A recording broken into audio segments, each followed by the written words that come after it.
नमोस्तु नमोस्तु नमोस्तु। नमो अरिहंताणं नमो सिद्धाणं नमो ऐर्याणं नमो उज्जायाणं नमो लोये सवसाहुणम्। वंदितु सब सिद्धे ध्रुवमचल मनोवमं गदिं पते वोचामि समय पाहुड़ मिणमो सुध केवली भणिदम।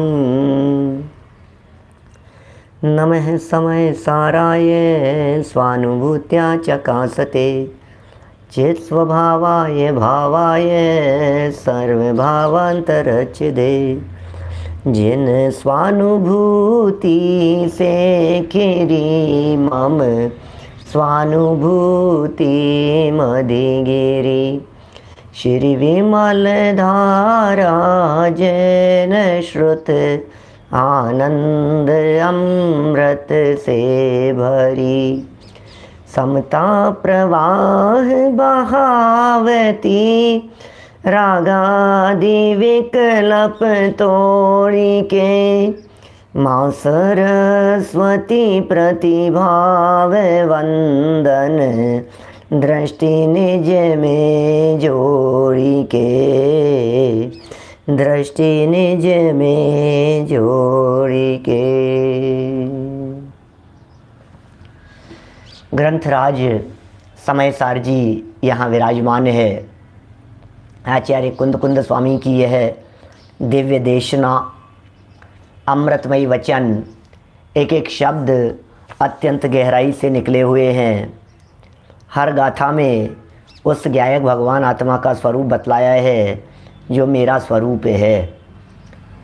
कैसा मेरा स्वरूप है, आत्मा का कैसा स्वरूप है, उस आत्म तत्व को कैसे जाने, उस आत्म तत्व को जानने की प्रक्रिया क्या है, विधि क्या है, वो आत्म तत्व शुद्ध नाई की दृष्टि से देखने पर कैसा दिखाई देता है, उसे यहाँ आचार्य देव दिखा रहे हैं। शुद्ध नाई से आत्मा को देखो तो आत्मा कैसा दिखता है। देखो तो सही एक बार शुद्ध नाई से आत्मा को। आइए जैन साहब, अनादिकाल से इस जीव ने आज शुद्ध नाई से भगवान आत्मा को जाना नहीं। इसको अनादिकाल से व्यवहार का पक्ष पड़ा हुआ है। ये निश्चय का पक्ष इसे कभी आया ही नहीं, और निश्चय की बातें करते हैं तो इस प्रकार की बात और करने लग जाता है कि यदि मैं निश्चयाभासी हो गया तो क्या होगा। आचार्य देव कहते हैं, अरे भाई, अनादिकाल से तुझे व्यवहार व्यवहार व्यवहार का पक्ष रहा है। एक बार तू निश्चय का पक्ष करके तो देख। निश्चय का पक्ष बहुत प्रबल है। निश्चय के पक्ष में आने पर तुझे निश्चय स्वरूप वस्तु की उपलब्धि होगी। हम निश्चय के पक्ष की बात करते हैं, हम निश्चयाभासी होने की बात नहीं करते हैं। निश्चय का पक्ष, उसमें दोनों में पलड़ा किसका भारी है तुम्हारी निगाह में? व्यवहार का पलड़ा भारी है या निश्चय का पलड़ा भारी है? उपचरित लगावटी बात कहने वालों का पलड़ा भारी है कि यथार्थ के धरातल पर बैठ करके आप बात करते हैं? कौन सी बात सच्ची है? आपके दिमाग में कौन सी बात हृदय की गहराई में उतरती है? इस बात का निर्णय आपको करना पड़ेगा भाई साहब। सिर्फ बोलने से काम नहीं चलता है। अंदर में आपको व्यवहार का पक्ष है कि निश्चय का पक्ष है। यहाँ अमृत चंद्र स्वामी आचार्य कुंद कुंद देव की गाथाओं को आधार बनाते हुए व्यवहार की बात भी रखते हैं, लेकिन पक्ष निश्चय का प्रमुख होना चाहिए, ये बार बार में प्रेरणा देते हैं। 14वीं गाथा चल रही है। जिनागम की अत्यंत महत्वपूर्ण गाथाओं में से एक गाथा, गायक आत्म तत्व का स्वरूप समझने के लिए ये अद्वितीय गाथा है, अद्भुत गाथा है, जिसमें भगवान आत्मा का स्वरूप 5 विशेषणों के माध्यम से अत्यंत स्पष्ट कर दिया गया है। 6ठी 7वीं गाथा जैसी गाथाओं में भी पीछे उस भगवान आत्मा का स्वरूप बतलाया था। देखिए, मैं बहुत सारे कई साधर्मी नए भी होंगे, जब मैं भगवान आत्मा कहता हूँ, पहले तो बहुत होता था ऐसा। हमारे सभा में आते थे, एक बहुत अच्छे विद्वान थे, नाम आज नहीं लेना चाहता, अच्छा नहीं लगेगा, बहुत प्रसिद्ध विद्वान हमारे जयपुर में तो बहुत बड़ी पोस्ट पर और अच्छे लेवल पर वे विद्वान थे, और जब जब मेरे मुंह से भगवान आत्मा निकलता था तो वे ऑब्जेक्शन करते थे कि तुम आत्मा को भगवान क्यों कहते हो, ये भगवान आत्मा क्यों कहते हो, ऐसा क्यों बोलते हो आप, क्या ये भगवान की आत्मा की बात। अरे मैं कहता था बार बार में कि भगवान, तो फिर क्यों कहते हो आप, भगवान आत्मा कहती है भगवान दिखते हैं, भगवान आत्मा कहती है अनंत सिद्ध भगवान दिखते हैं। तो मैं हमेशा ये कहता था नहीं भाई ऐसा नहीं है, बाबूजी ऐसा नहीं है, ये तो बोले कहाँ है ये शास्त्र में, कहाँ है। फिर शास्त्र में एक जगह दिखा भी दिया उनको यहाँ, तो भी वे ये कहते थे अरे एक जगह लिखा हुआ है, उससे क्या होता है, उससे क्या होता है। लेकिन भाई ये तो द्रव्य दृष्टि से देखने पर आत्मा हमें भगवान जैसा दिखाई देता है।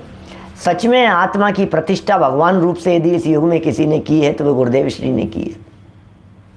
आत्मा भगवान जैसा। अमृत चंद्राचार्य के शब्दों को आधार बना करके ये चर्चा सामने आई। चलिए 14वीं गाथा का यह प्रकरण चल रहा है।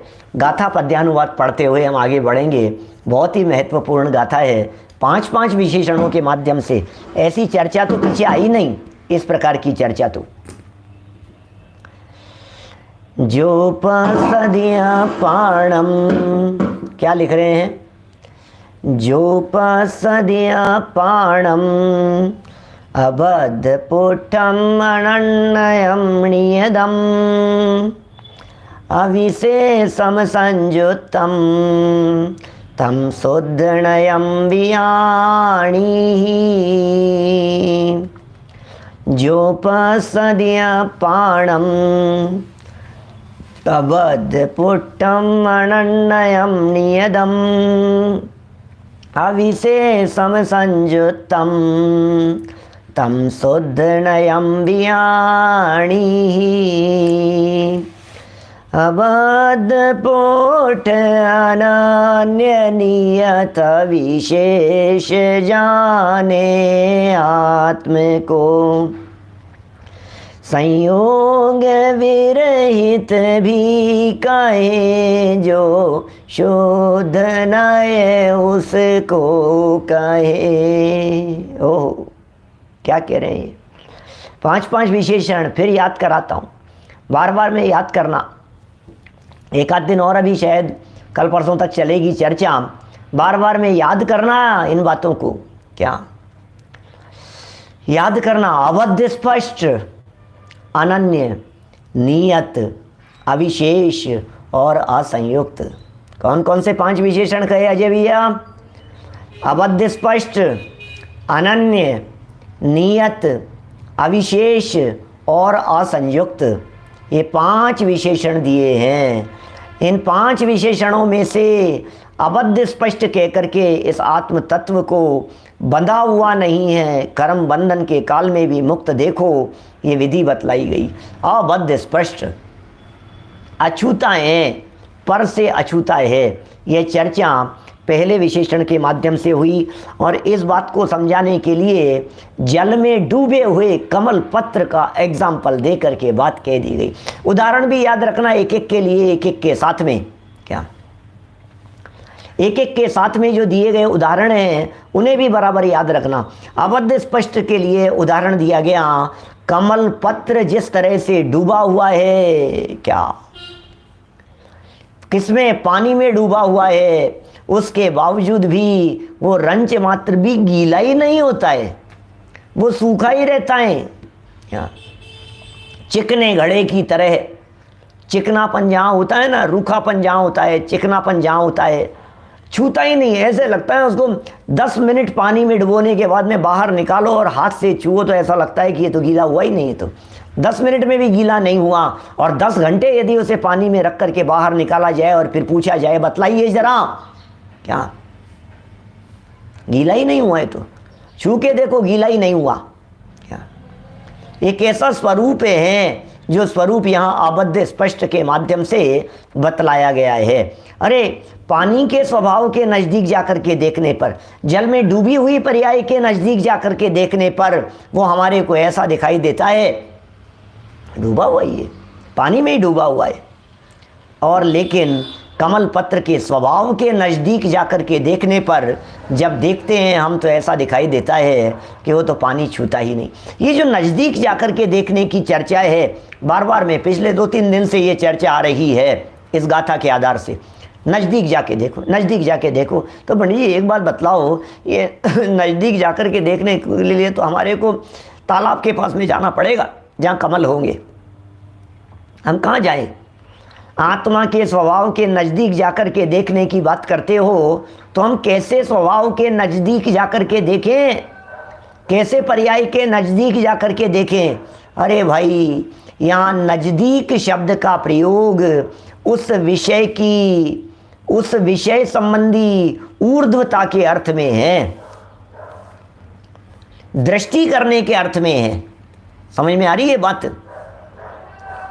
विषय के नज़दीक जाकर के देखो साहब, उसके नज़दीक जाकर के मतलब अपने उपयोग में उसे प्रमुख करके देखो, इसका नाम है नज़दीक जाकर के देखना। यहीं आंखें बंद करके आप जल में डूबे हुए कमल को देखेंगे तो आपको लगेगा डूबा हुआ नज़र आ रहा है, लेकिन यहीं आंखें बंद करके जब आप विचार करेंगे कि अरे कमल पत्र का स्वभाव तो ऐसा होता है कि पानी की बूंद उसके ऊपर गिरे तो वो बूंद चमकती है, ननूद बिंदु, ऐसा भक्तामर में प्रयोग किया, चमकती हुई जल बिंदु के समान, ऐसे शब्द का प्रयोग किया। यहीं बैठे बैठे विचार करो, तो विचारों में यहाँ ये काम करना है। इसी तरह से ज्ञायक भगवान आत्मा को अबद्ध स्पष्ट कहा गया था। दूसरा विशेषण दिया गया था अनन्य। अनन्य और अनन्य कहकर के ये कह दिया गया था कि नर नारकादि पर्यायों के बीच में रहता हुआ भी वो कभी उन पर्यायों रूप नहीं होता, अन्य रूप नहीं होता, वो तो सदा अनन्य ही रहता है। एक जीव, वो जीव कभी नरक में चला गया, कभी तिर्यंच में चला गया, कभी देव चला गया, तो देव हो गया क्या? ये कहना चाह रहे हैं जीव मनुष्य पर्याय धारण करते हुए भी आज तक कभी मनुष्य हुआ ही नहीं। अरे गजब की बात कहता हूँ, जरा ध्यान दीजिएगा, गजब का वाक्य कहता हूँ, सुनिए जरा, दिल थाम करके सुनना जरा। आज तक कभी यह जीव मनुष्य हुआ ही नहीं। हो, क्या कह रहे हो? आज तक कभी यह जीव त्रियंच हुआ ही नहीं। अरे क्या कह रहे हो? आज तक कभी यह जीव पंचेंद्रिय हुआ ही नहीं। आज तक कभी यह जीव एक इंद्रिय दो इंद्रिय आदि हुआ ही नहीं। अरे पंडित जी क्या बात कर रहे हो? आपने गोमट सार नहीं पढ़ा क्या? कि हमने तो पढ़ा है, लेकिन तुमने गोमट सार को ऊपरी ऊपरी पढ़ा है। क्या क्या कह क्या रहे हैं?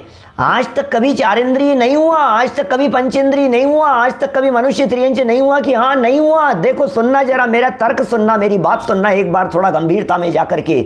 यदि यह जीव मनुष्य हो गया होता, पॉइंट टू बी नोटेड, यदि यह जीव मनुष्य हो गया होता तो मनुष्यपन छूटने के साथ साथ जीव भी मर जाता। क्योंकि यदि जीव ही मनुष्य हो गया, जीव ही मनुष्य हो जाता तो मनुष्यपन टूटने छूटने के साथ साथ जीव भी मर जाता।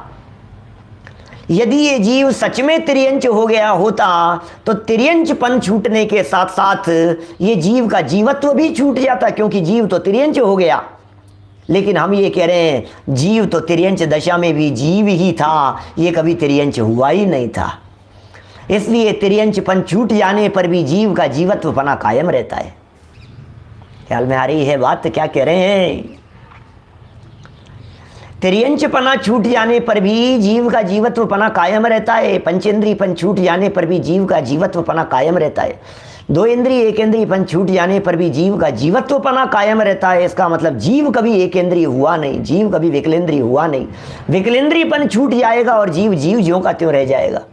ओहो, ये क्या कह रहे हैं भाई साहब? ये ऊपर से कपड़े बदले हैं, व्यक्ति तो वही है।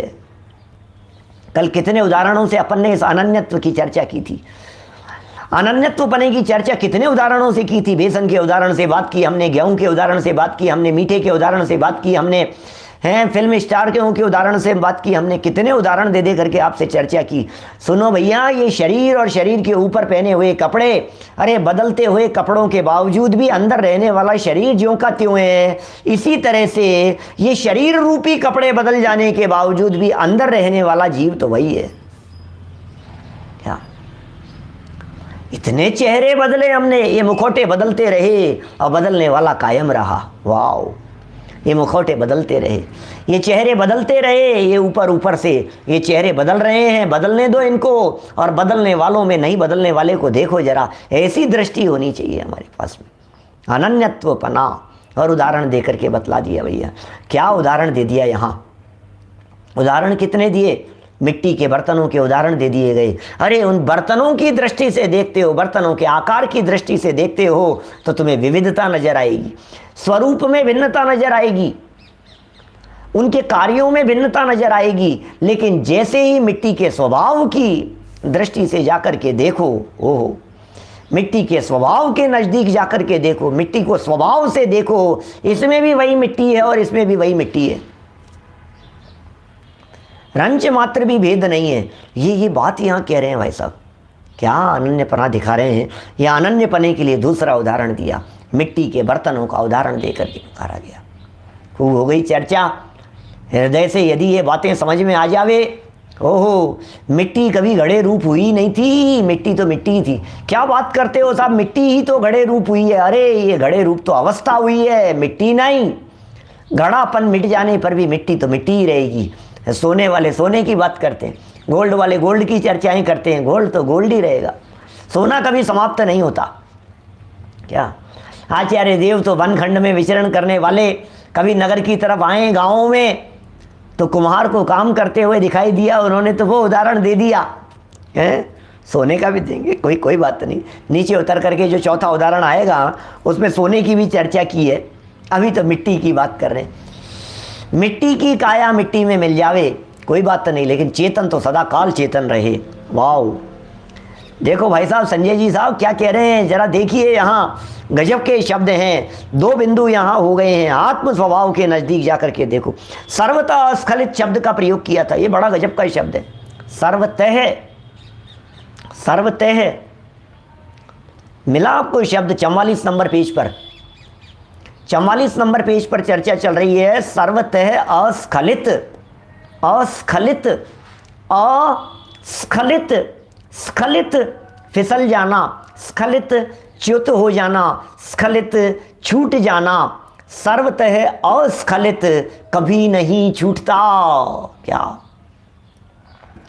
कभी नहीं छूटता, ये वो स्वरूप है, मैं तो मैं रहता हूँ। क्या ये कभी नहीं छूटता, सर्व पर्याय भेदों से किंचित मात्र भेद रूप नहीं होता। अरे विविध प्रकार की पर्यायों के भेदों से, यहाँ जो पर्याय भेदों की चर्चा की है, यह असमान जाति द्रव्य पर्याय की चर्चा की है, ये नौकर्म रूप पर्याय भेदों की चर्चा की है, उनसे अस्खलित।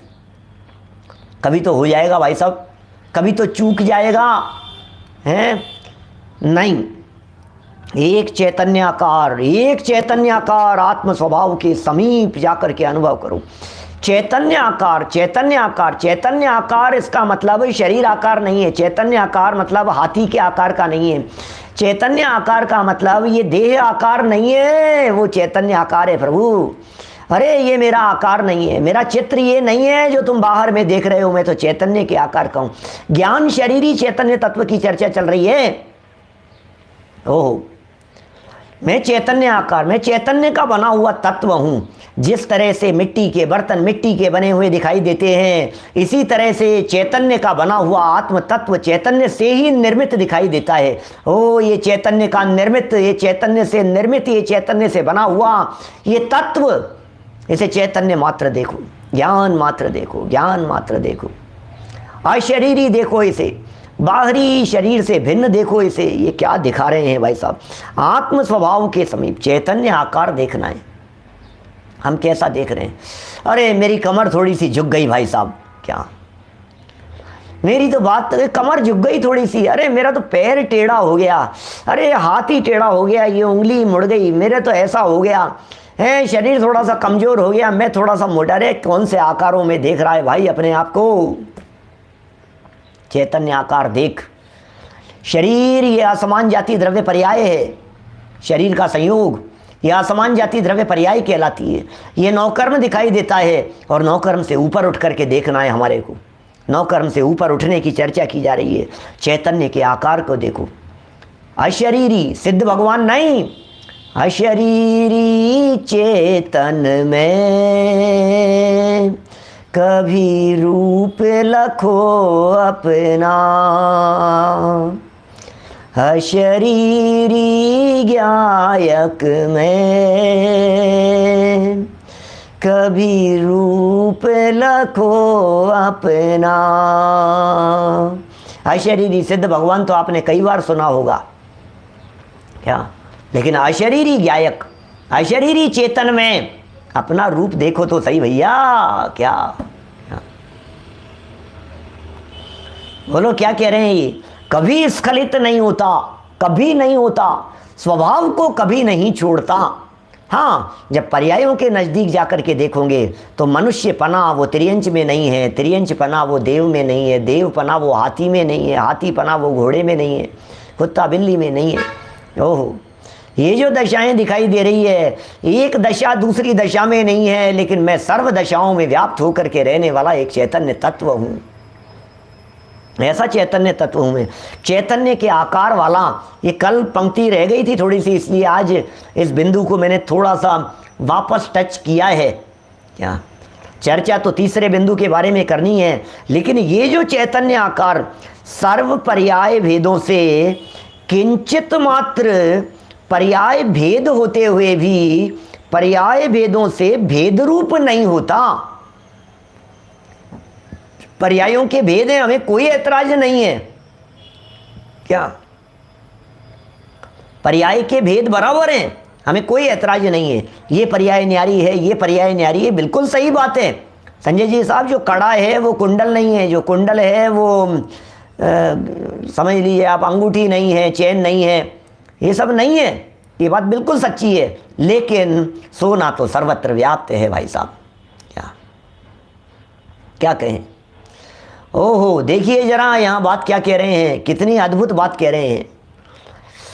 चैतन्य आकार आत्म स्वभाव के समीप जाकर के अनुभव करने पर अत्यंत अत्यंत अन्यत्व अभूतार्थ है, अन्यपना अभूतार्थ है। अरे अनन्यत्व ही भूतार्थ है, अनन्यत्व पना ही है, एक रूप रहने वाला ज्ञायक तत्व। चलिए एक और, आज तो एक नियत विशेषण की चर्चा करनी थी। बड़ा अद्भुत स्वरूप है नियत स्वभाव आत्मा का, बड़ा ही अद्भुत स्वभाव है। ये नियत स्वभाव के माध्यम से आत्मा का कुछ अलग हटके स्वभाव बतलाते। नियत स्वभाव जरा देखिए, नियत स्वभाव क्या कह रहे हैं। पेज नंबर 44 पर तीसरा पॉइंट है, 3rd नंबर पॉइंट। जिस प्रकार समुद्र का वृद्धि हानि रूप अवस्था से हो, जिस प्रकार समुद्र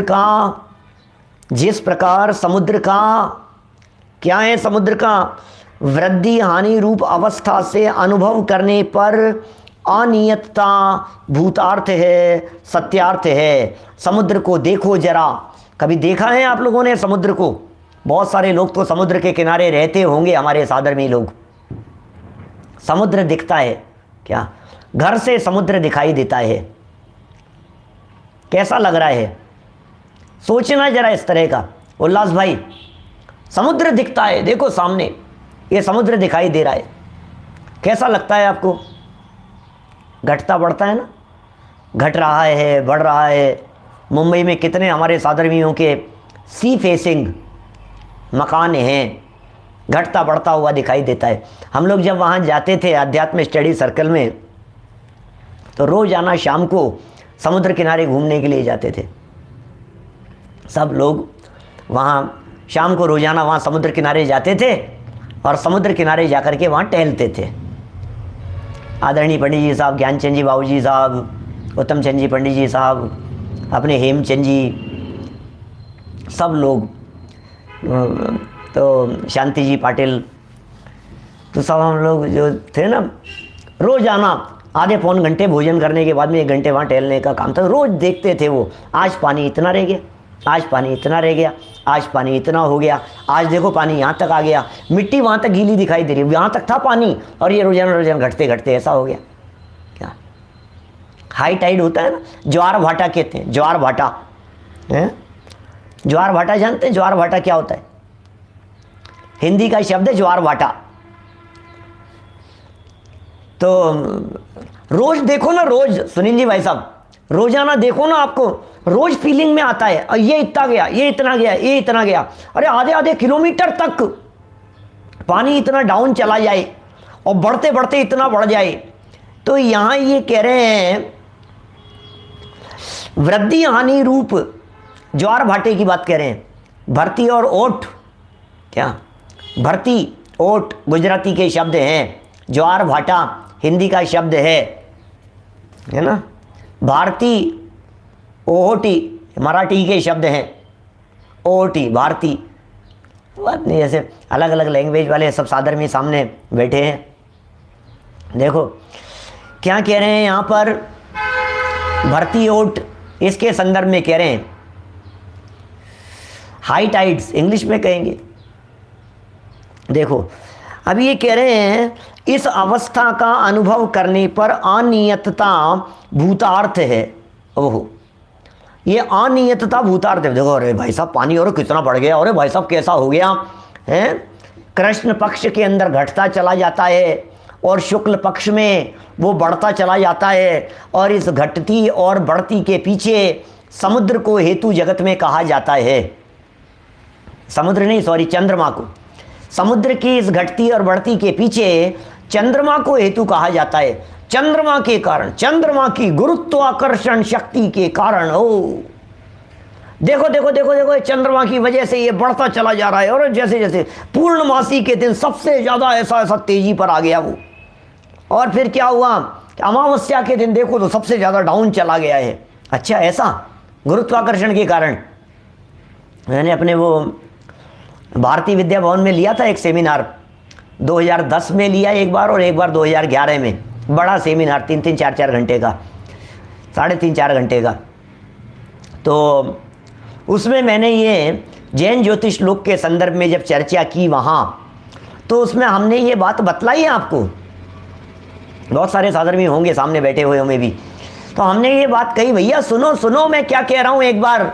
यदि चंद्रमा की वजह से पानी में ज्वार भाटा आता है, हाई टाइड्स यदि होता है, उसमें चंद्रमा की वजह से यदि होता है, तो एक काम करो, पूर्णमासी के दिन या चंद्रमा जिस समय आसमान में दिख रहा हो उस समय आधी बाल्टी पानी छत पर ले जा करके रखो, और थोड़ी देर बाद में वो पूरी भर जाए तो उसे लेके नीचे उतर जाना।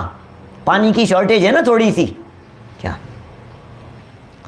पानी की शॉर्टेज है ना थोड़ी, तो क्या करना है, भर जाएगा अपने आप। छत पर रखी हुई टंकियां क्या पूर्णमासी के दिन उफान आकर के बहने लग जाती हैं? अरे पंडित जी क्या बात कर रहे हो, ऐसे थोड़ी ना होता है। क्यों, क्या हुआ? पूर्णमासी के दिन छत पर रखी हुई पानी की टंकियां ओवरफ्लो नहीं होती है क्या? पानी को खींच नहीं रहा है क्या वो चंद्रमा, वो चंद्रमा क्यों नहीं वहीं वहीं खींचेगा वो? सुनो, मैंने एक, आप देखना नेट पे सर्च करना, ईरान के उत्तर में एक समुद्र है बाकायदा, लाखों किलोमीटर उसका एरिया है, कास्पियन सी कहलाता है, CASPION, कास्पियन सी। उसमें ज्वार भाटा नहीं आता, उसका पानी घटता बढ़ता नहीं है। ये क्या चक्कर है? समुद्र है लेकिन उस समुद्र का पानी घटता बढ़ता नहीं है। ये क्या चक्कर है, ये क्या चक्कर है?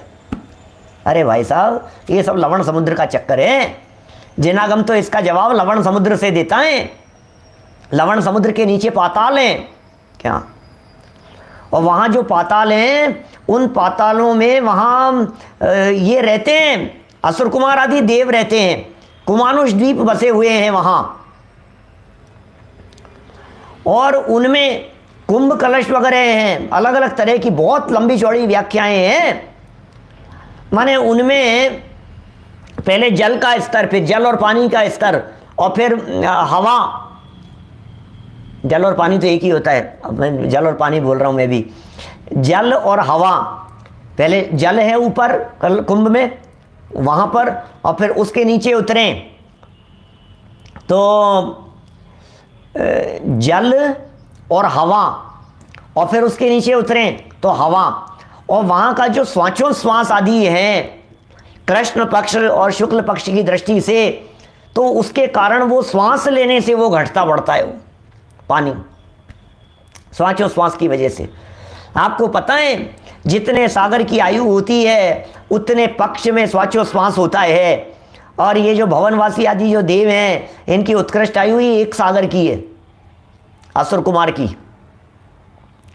अब एक सागर की आयु तो 15 दिन के अंदर श्वासोच्छ्वास होगा, तो 15 दिन के अंदर छोड़ते हैं, 15 दिन के अंदर लेते हैं, ऐसा श्वासोच्छ्वास की स्थिति बनती है। जब वे श्वास छोड़ते हैं तो जल स्तर ऊपर चढ़ता चला जाता है, जब वे श्वास लेते हैं तो जल स्तर नीचे चला जाता है। ऐसा है।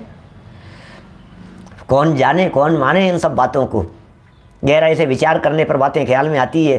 खैर चलो, लेकिन जो कुछ भी हो, इतना तो नक्की है कि समुद्र किनारे रोजाना जाकर के देखने वाले, टहलने वाले, क्या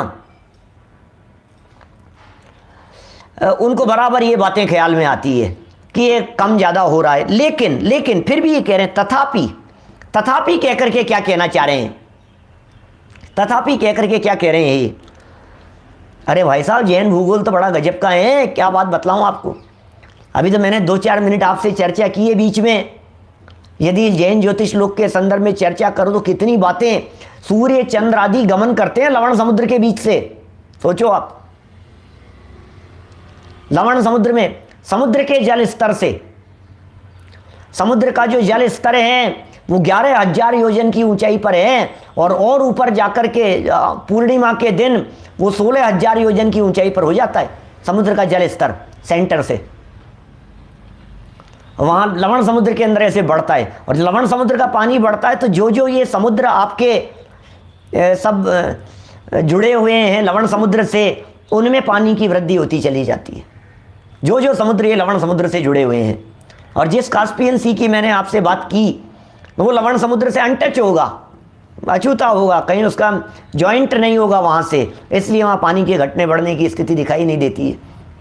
ये कह रहे हैं इतना होने के बावजूद भी समुद्र कभी अपनी मर्यादा का उल्लंघन नहीं करता। ये बताओ आप, ये लिख रहे हैं यहाँ पर, तथापि समुद्र के नित्य स्थिर स्वभाव के समीप जाकर के देखने पर, ओ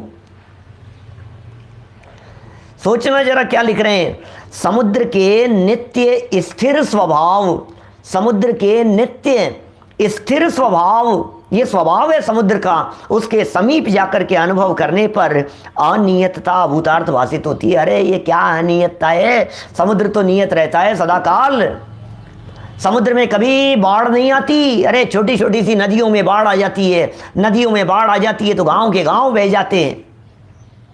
बाढ़ आ गई भाई साहब, बाढ़ आ गई भाई साहब, यमुना में बाढ़ आ गई, बहा करके ले गई। ओह, समुद्र में कभी बाढ़ आती है क्या? कभी कभी ये तूफान जैसे जो दिखाई देते हैं, जो अभी बीच में जो आए सुनामी जैसी लहरें उठ जाती है, तो इस समुद्र कभी अपनी मर्यादा का उल्लंघन नहीं करता है क्या? एक सीमा में ही, क्योंकि कितनी नदियां, सैकड़ों नदियां प्रति समय नॉन स्टॉप समुद्र में आकर के गिरती हैं, उसके बावजूद भी समुद्र कभी ऐसा नहीं होता कि ओवरफ्लो हो जाए। क्या? कभी ओवरफ्लो नहीं होता।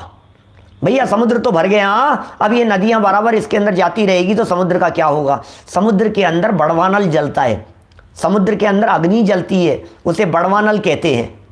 क्या? बड़वानल।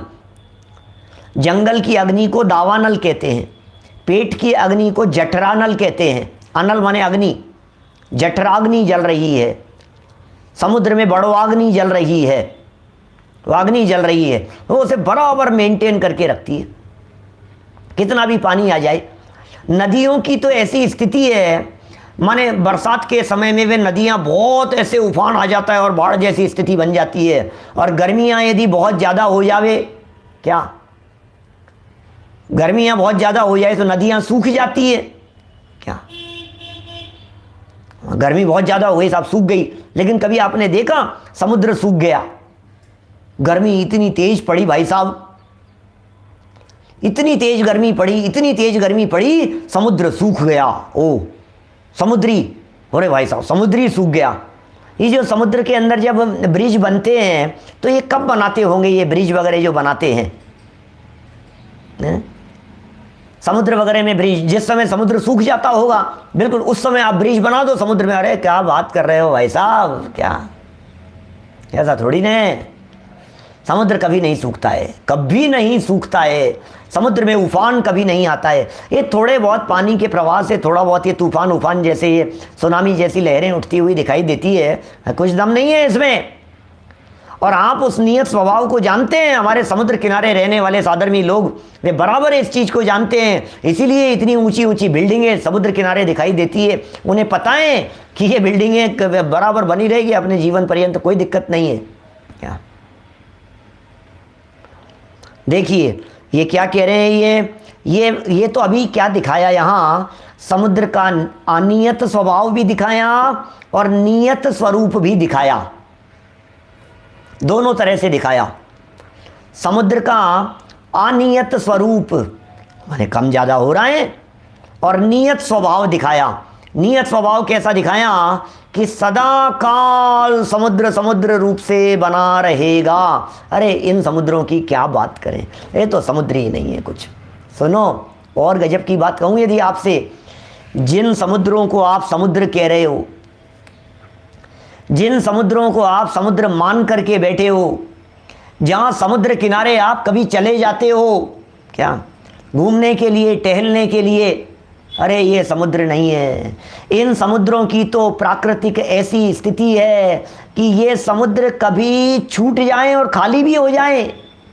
क्या ये तो जैन दर्शन के हिसाब से कुंड हैं छोटे छोटे से। जिस जगह पर समुद्र हुआ करते थे वहां आज रेगिस्तान है। जहाँ रेगिस्तान होते हैं वहाँ समुद्र हो जाएं, अरे काल क्रम से उठापटक इस तरह की कई बार होती रहती है।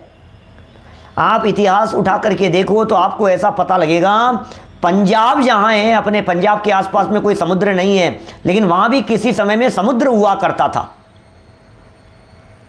पंजाब में। और वहाँ जो अवशेष ऐसे जहाज वगैरह के इस तरह के मिलते हैं, उनसे पता लगता है कि वहाँ किसी ज़माने में जहाज वो समुद्र हुआ करता था, समुद्री तट हुआ करता था। वहाँ कहीं रेगिस्तान होता है वहाँ पहाड़ हो जाते हैं, जहाँ पहाड़ होता है वहाँ समुद्र हो जाते हैं, जहाँ समुद्र होते हैं वहाँ रेगिस्तान हो जाते हैं। ये प्राकृतिक उठापटक ये छोटी मोटी चीज़ों में इन क्षेत्रों में होती रहती है। क्या क्या समझ में आ रही है? लेकिन ये जो है ना हकीकत बात, कहाँ जाकर के देखो आप, लवण समुद्र में जाकर के देखो, कालोदधी समुद्र में जाकर के देखो, स्वयंभू रमण समुद्र आदि के अंदर देखो, पुष्करवर समुद्र में देखो, जैनागम में कहे गए समुद्रों को यदि आप देखेंगे तो आपको ऐसा लगेगा कि ये शाश्वत है, ये परमानेंट है। अरे समुद्र का स्वभाव तो अत्यंत शांत होता है। समुद्र की तलहटी में उतर करके देखो, समुद्र की गहराई में उतर करके देखो, आपको वहाँ रत्न मिलेंगे, आपको वहाँ स्थिरता दिखेगी, आपको वहाँ शांति दिखाई देगी। अरे निस्तरंग निश्चल वो समुद्र दिखाई देता है। इसी तरह से कहना चाहते हैं आत्म स्वभाव के नियत स्वभाव के नज़दीक जाकर के देखो तो ये आत्मा अनचेंजेबल दिखाई देगा। ओहो, ये आत्मा ये अद्भुत स्वरूप है। सिद्धांत पर घटित करके दिखा रहे हैं। जरा देखिए नियत और अनियत के संदर्भ में गुरुदेव ने भी बहुत अच्छा खोला है, प्रवचन रत्नाकरों में मिलेगा आपको। दादा ने उसे कोटेशन के रूप में समय सार अनुशीलनों में भी लिखा है। इसको जयचंद जी छावड़ा साहब ने भी खूब खोला है, नियत अनियत की चर्चा की है। कलश टीकाकार पांडे राजमल जी ने भी इसकी अलग एंगल से चर्चा की है, नियतपन की चर्चा। देखते हैं कितनी होगी, करेंगे, लेकिन आप चिंता नहीं करें। सब अलग अलग एंगल से हम आत्म तत्व के नियतत्व की चर्चा करेंगे। अब जरा आत्मा को देखिए, अब जरा अपने त्रिकाली चैतन्य को देखिए, उस आत्मा का नियत स्वभाव किस प्रकार का है, सिद्धांत पर घटित करके बताते हैं। उसी प्रकार आत्मा का वृद्धि हानि रूप, उसी प्रकार आत्मा का वृद्धि हानि रूप पर्याय भेदों से अनुभव करने पर, वृद्धि हानि रूप पर्याय भेदों से, कि हाँ हाँ सुनो तो सही, आत्मा में भी वृद्धि हानि होती रहती है। हाँ, विविध प्रकार के पर्याय भेद दिखाई देते हैं उस आत्मा में भी। हाँ, इन पर्याय भेदों से अनुभव करने पर अनियतता भूतार्थ है, सत्यार्थ है। सत्यार्थ, भूतार्थ, बार बार में ऐसे शब्दों का प्रयोग करते हैं। भैया ऐसा ही है, भैया ऐसा ही स्वरूप है। ये अनियतता बिल्कुल है भाई साहब। अरे कभी क्या है, कभी क्या है, कभी क्या है। ज्ञान की विविधता देखो, श्रद्धान की विविधता देखो, चारित्र की उठापटकपना देखो, आपको विविधता दिखाई देगी इस प्रकार की।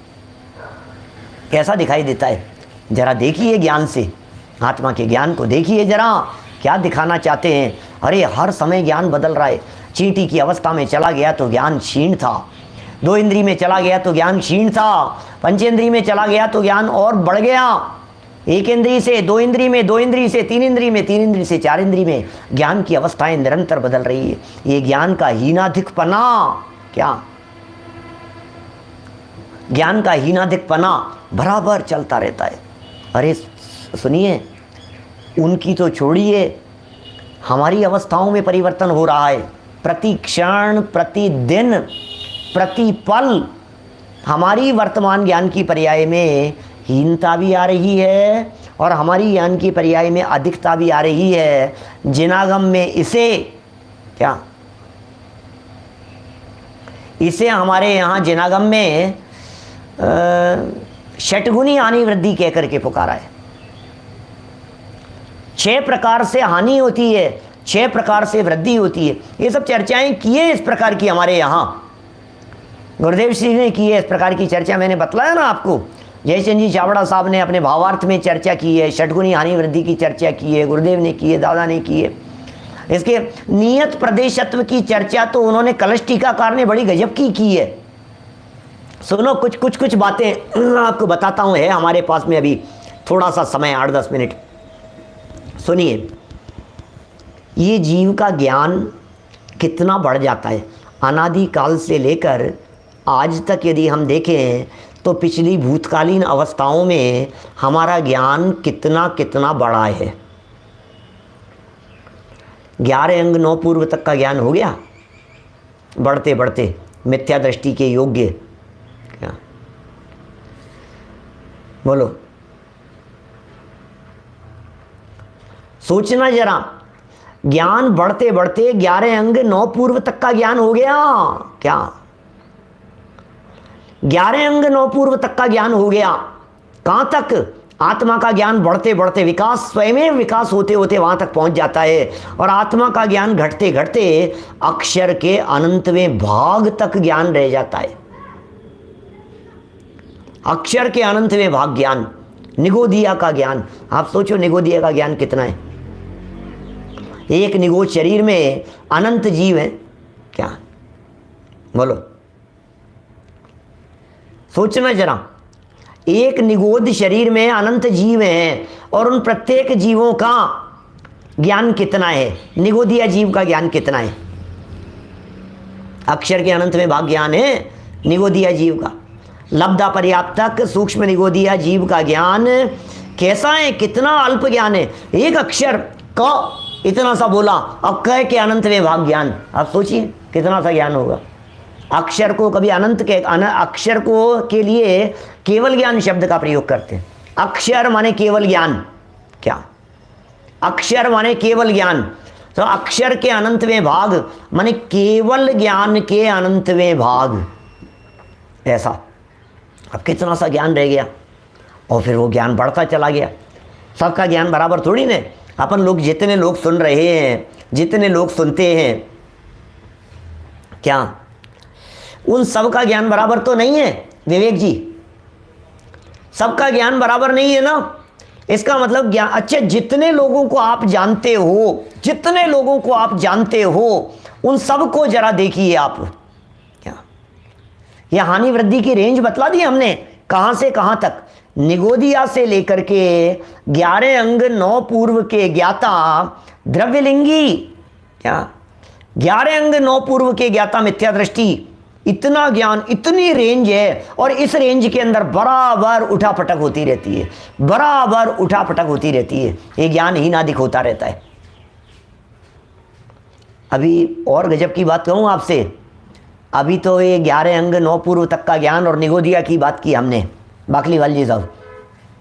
अभी हम ये कह रहे हैं, श्याम सिंघवी जी साहब सुनो, अभी हम ये कह रहे हैं, अभी अभी सुनते समय 1 सेकंड पहले का आपका ज्ञान और अभी का आपका ज्ञान, क्या 1 सेकंड पहले का ज्ञान और 1 सेकंड बाद का ज्ञान, क्या इसमें जमीन आसमान का अंतर है। क्या सोचना जरा, 1 सेकंड बाद के अंदर कितना उतार चढ़ाव हो जाता है भाई साहब, हर्षवर्धन जी साहब। अभी इसलिए आपको पता नहीं लग रहा है क्योंकि हमें षटगुणी हानि वृद्धि का स्वरूप नहीं पता। पर्यायों में लागू होती है ये षटगुणी हानि वृद्धि। पर्यायों का स्वरूप कुछ इसी प्रकार का है, प्रत्येक समय की पर्याय में षटगुणी हानि वृद्धि लागू होती है। और षटगुणी हानि वृद्धि का मतलब क्या है? क्या षटगुणी हानि वृद्धि का मतलब? बोले षटगुणी हानि वृद्धि का मतलब 6 बार गुणाकार रूप से हानि होती चले जाना और 6 बार गुणाकार रूप से वृद्धि होती चले जाना, और ये क्षयोपशम जन्य पर्यायों में प्रति समय ऑटोमेटिक होती है। मैं तो फील करता हूं इस चीज को, षटगुणी हानि वृद्धि को। अब आप कहेंगे अरे यार क्या बात कर रहे हो आप, षटगुणी हानि वृद्धि को फील करते हो? केवल ज्ञान गम्य है।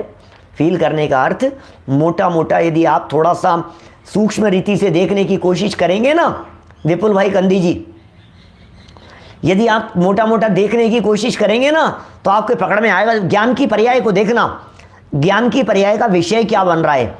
कभी ज्ञान की पर्याय के विषय में अत्यंत सूक्ष्मता आती है, कभी बैठे बैठे ज्ञान की पर्याय में कुछ नहीं चल रहा है, थोड़ा बहुत कुछ ऐसे ही, कभी ज्ञान की पर्याय में और सूक्ष्मता आ गई, कभी स्थूलता आ गई, कभी स्थूलता आ गई। ज्ञान का जो विषय बन रहा है उस विषय की दृष्टि से उन ज्ञान पर्याय में आपको तारतम्यता दिखाई देगी। समझ में आ रही है बात? उस ज्ञान पर्याय में आपको तारतम्य रूपता दिखाई देगी, विविध रूपता दिखाई देगी उस ज्ञान पर्याय में। बदल रहा है, बदल मतलब उस ज्ञान का विषय 6 प्रकार से हानि और 6 प्रकार से वृद्धि। देखो ऐसा इनके नामोल्लेख मिलते हैं, ज़्यादा विस्तार नहीं मिलता है इनके बारे में जनागम में। मैं बताता हूँ जैसे आपको, जैसे सबसे पहले शुरू करो अनंत भाग वृद्धि।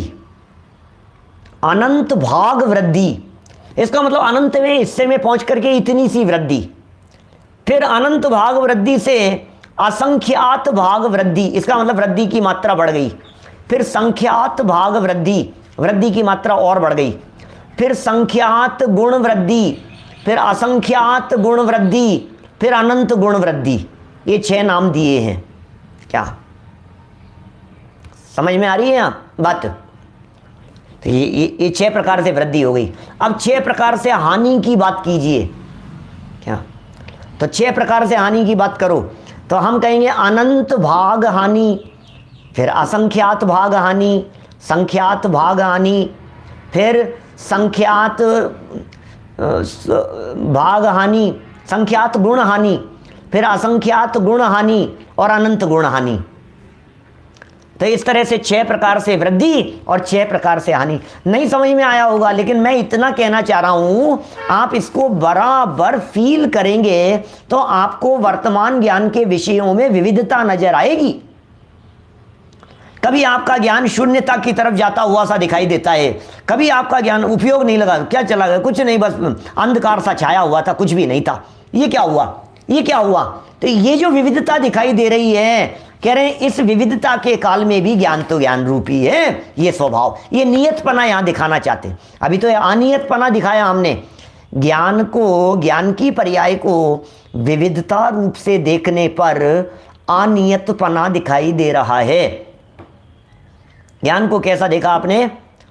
ज्ञान को, ज्ञान की पर्याय ऐसे श्रद्धा में भी लागू होगा, ऐसे चारित्र में भी लागू होगा, ऐसे सुख में भी लागू होगा, ऐसे वीर्य में भी लागू होगा। क्या समझना क्या कह रहे हैं? उपयोग इधर लगाइए, देखो क्या कह रहे हैं। बड़ी सूक्ष्म बात है भैया।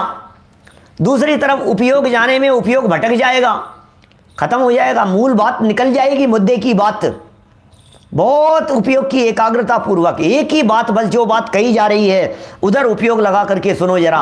अरे ज्ञान की हीनाधिकता में, उस ज्ञान की हीनाधिकता में, वो ज्ञान स्वभाव के समीप जाकर के देखने पर हमारे को हीनाधिकता दिखाई ही नहीं देती। ओहो, क्या सोचना जरा, हमें वो हीनाधिकता दिखाई ही नहीं देती। ओहो, देखो क्या लिख रहे हैं। तथापि नित्य स्थिर आत्म स्वभाव के समीप जाकर, नित्य स्थिर, नित्य स्थिर आत्म स्वभाव के समीप जाकर के देखने पर नित्यता देखो, क्या स्थिरता देखो, और नित्य स्थिर उस आत्म स्वभाव के समीप जाकर के अनुभव करने पर अनियतता अभूतार्थ है, असत्यार्थ है। अनियतता है ही नहीं। आज तो खुलकर की चर्चा हुई नहीं है इसके संदर्भ में, नियत स्वभाव के संदर्भ में, आत्मा के इस स्वभाव के संदर्भ में आज कोई विशेष खुलकर के चर्चा हुई नहीं है। मुझे नियत स्वभाव के संदर्भ में बहुत तरह की बातें कहनी है, आत्मा के नित्य नियत स्वभाव के संदर्भ में। क्योंकि ये जो हानि वृद्धि होते दिखाई देने के बावजूद भी, हानि वृद्धि से क्या, हानि वृद्धि से रहितपना है, वो स्वभाव है।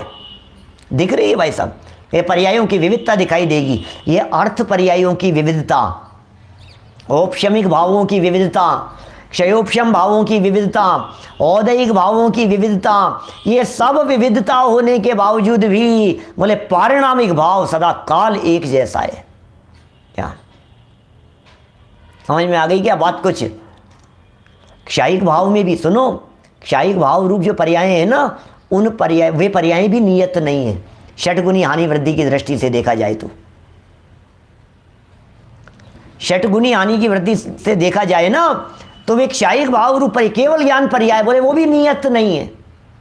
षटगुनी हानि वृद्धि तो वहाँ भी बराबर होती रहती है। यहाँ तो जो आत्मा का स्वभाव है वो तो अनचेंजेबल, परमानेंट, कुटस्थ, ध्रुव, नित्य, एक रूप, अद्भुत ऐसा अपना स्वरूप है। उस स्वरूप को यहाँ नियत पने के माध्यम से दिखा रहे हैं। हम लोग यदि कोशिश करेंगे तो हमें वो नियत स्वभाव अवश्य दिखाई देगा। उपयोग की एकाग्रता पूर्वक यदि हम उस नियत स्वभाव को देखने का प्रयत्न करें तो अवश्य वो दिखेगा भी, पकड़ में आएगा भी। और यदि वो नियत स्वभाव अनुभूति का विषय बन जावे तो समझ लीजिए हम धन्य हो जाएं। ये क्या है असली नियत स्वभाव? इसमें प्रदेशों के संकोच विस्तार की चर्चा करेंगे। इसमें कलम नियत प्रदेशत्व शक्ति की चर्चा करेंगे। कलम विविध एंगल्स से इस नियतत्व की चर्चा करते हुए फिर और अगले विशेषण की तरफ बढ़ेंगे। अभी की बात को यहीं हम विराम देते हैं। हम सब आत्म स्वभाव की इन विशेषताओं को देखते हुए आत्म स्वभाव में डूब जावें, आत्म स्वभाव में समा जावें। इसी मंगल भावना से बात को यहीं विराम देता हूँ। निज निधि निज में बताई, यह अनंत उपकार है। उसके लिए जिन वाणी माँ को वंदना शत बार है, वंदना शत। दो बार नमो अरिहंताणम, नमो सिद्धाणम, नमो आयर्याणम, नमो वज्रायणम, नमो अरिहंताणम, नमो सिद्धाणम, नमो सिद्धाणम।